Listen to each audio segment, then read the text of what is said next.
Hello and welcome to episode 6 of Acquire English Live. My name is Adam. I'm here once again with Tuan. Tuan, how's everything going today? Everything's good, thanks. Great. So Tuan, we are both married. And in today's conversation, my wife is angry at me. So I know your wife, not great, but fairly well. I assume, and I know you fairly well, I assume she gets angry at you. What does she get angry at you about? Usually forgetting something, usually an event or going out somewhere. Mm-hmm.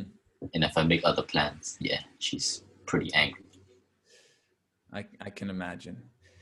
Yeah. Before we had kids, my wife was rarely angry at me. Ooh. After we had kids, of course, we're tired. Maybe we say things that we shouldn't say to each other when you're tired and frustrated. So I would say pre-kids, very few fights. Post-kids, after having kids now, it's rough. But many same things. It's often forgetting something important or forgetting something not so important is even common. Just forgetting. Yeah. It's hard. It's hard. Have you ever forgot anything important, like anniversary, birthday, anything like that? No, nothing like that. Just going out or just a clash of plans. Also making a mess. I sometimes play futsal or football. When I come back with they have the artificial little plastic bits and they get around the house. She goes mad. That fake grass. Yes, yeah. I see. Little bits, she hates that stuff. I'm looking around now just to make sure. Make sure there's no... Sure.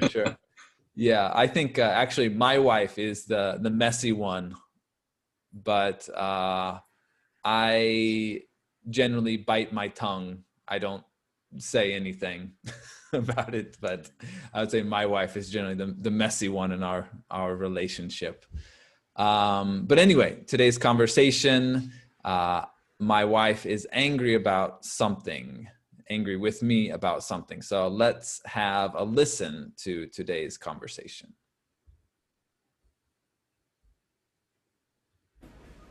Are those for your wife? Yeah, I messed up big time. Oh no, what did you do? I can't really get into it right now, but I'll probably be sleeping on the sofa tonight. Well, I hope you can work it out. We'll find out soon. Okay, and then let's go line by line and kind of break down that conversation. Okay, so the first line we had here was you. Are those for your wife? Right. Are those for your wife? So you can kind of see in the picture I'm holding some flowers. So Tuan's asking, did I buy my wife some flowers? Which generally means you made a mistake. You can see my little sweat running down my head there. So kind of asking, why did you buy those flowers? Are those for your wife? And my response is, yeah, I messed up big time. So mess up means to make a mistake, and then big time means kind of a big mistake. So yes, I made a big mistake. As you can see, my wife turned into a devil-like creature. This is not an actual picture of my wife. And the next sentence here. Oh no, what did you do? Right, so oh no, what did you do? Kind of the face palm there. So what mistake did you make? Why is she angry? So were you playing video games while she was holding a crying baby or the kids, or were you talking on the phone while she was doing She was taking care of the kids. There's many possibilities of things you could do wrong to make your wife angry. Okay. And my answer was, I can't really get into it right now. So get into means to give details. So I can't really get into it right now as I don't want to say exactly. Maybe, could be many reasons. Maybe I'm embarrassed, or maybe it's very personal, but I don't want to give specific details about what I did. Who knows what I did? Okay, only I know. And the next line, but I'll probably be sleeping on the sofa tonight. So in this case, my wife will still be angry, so I will have to sleep on the sofa.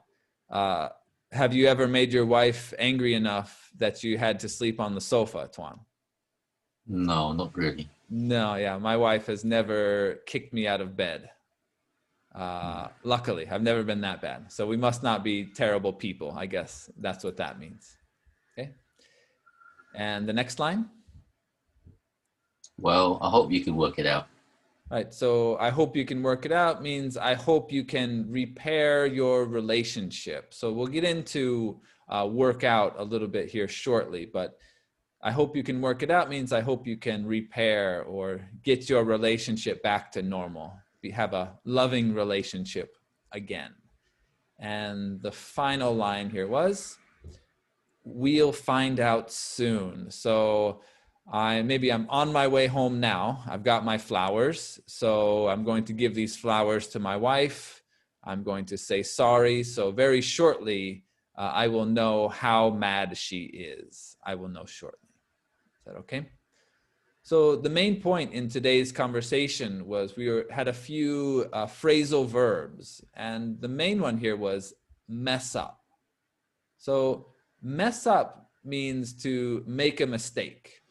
So for example, the waiter messed up my order, right? The waiter made a mistake with my order. That could be one type of mess up.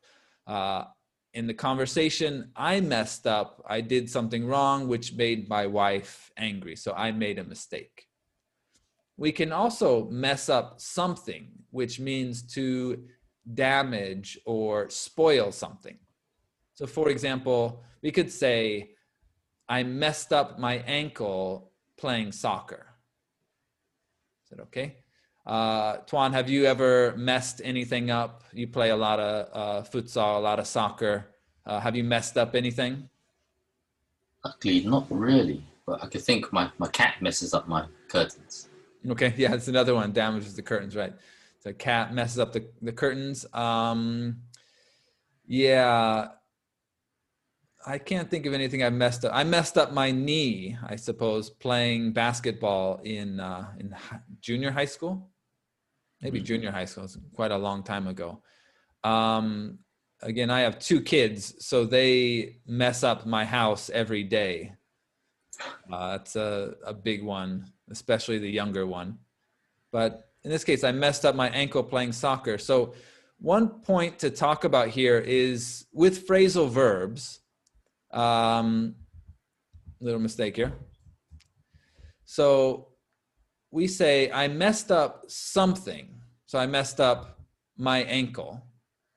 But when we want to use a pronoun, so he, she, it, they, with the phrasal verb, it needs to go in the middle of the phrasal verb. So for example, what happened to your ankle? I messed it up playing soccer. But here we say, I messed up my ankle playing soccer. So we can't say, I messed up it. It's an important point. We don't want the pronoun to go after the phrasal verb. Hope that makes sense. Anything to add there, Tuan? Sound okay? Yeah. Okay. Some words we cannot separate. Right. Yeah, but this one, yeah, we separate. Yeah. Right. It is possible for some words, but I don't have any data, but I feel like most do not separate. Yeah, definitely most. Yeah, that's definitely. Generally, when you have that pronoun, it's going to go in the middle. But yeah, there are some where it's okay. Okay. The next phrasal verb we had was work out. So in the conversation, Tuan said, I hope you can work it out. Means resolve a problem, right? Make the problem go away, make it okay again, fix things, right? So when you and your friend or your family member are fighting and you talk and everything's okay, you hug, you love each other again, you can say, we worked it out. We got into a fight, but we worked it out, right? So anytime you have any sort of problem and you fix it, you can say you worked it out, okay? The other meaning of workout is to exercise. So for example, I work out 3 times a week. That is a lie. I work out 0 times a week. But for example, some people might say I work out 3 times a week. How about you, Tuan? How often do you work out? Once a month, maybe. Once a month. That's more than me right now. I'm getting a little fat, to be honest, but it's different. So anyway, workout can also mean exercise. We do have a video for the phrasal verb workout, so we'll try to post that in the comments. So please do check out that video. It's a good one. It's a good phrasal verb to know, workout. Okay. And the final phrasal verb we had was find out. So find out means to learn or discover.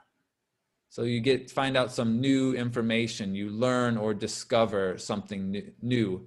So in the conversation, of course, we had this one here, we'll find out soon. Again, I will give my wife some flowers and we will find out if she is still angry at me. Is that okay? Yeah, Tuan, have you found out anything recently? And learned or discovered anything recently? Just watching a TV show, and in the ending, the last episode, I found out who the bad guy really is. Oh, that's a good one. Yeah, yeah. So often in TV shows, at the end of some sort of mystery or suspense, we find out who the killer was, something like that. Perfect example.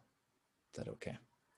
Okay, and I think that does it for today. So of course, as always, we have this conversation in our channel, and it's important to go through, not just listen and get the information, but to go through each step that we have, our 5-step process, really to improve your fluency, and repeating it many times, doing the overlapping over and over and over, really to improve that fluency. Remember, we're not just trying to learn some new words and memorize some grammar, but we're trying to become fluent in a language. So we really hope and really encourage you to practice along with the videos, not just study and memorize some words. But I think that does it for us today. Tuan, do you have anything to add? No. All right. Well, thank you again, everybody, for watching. And we will be back again next week with episode 7. So thank you very much.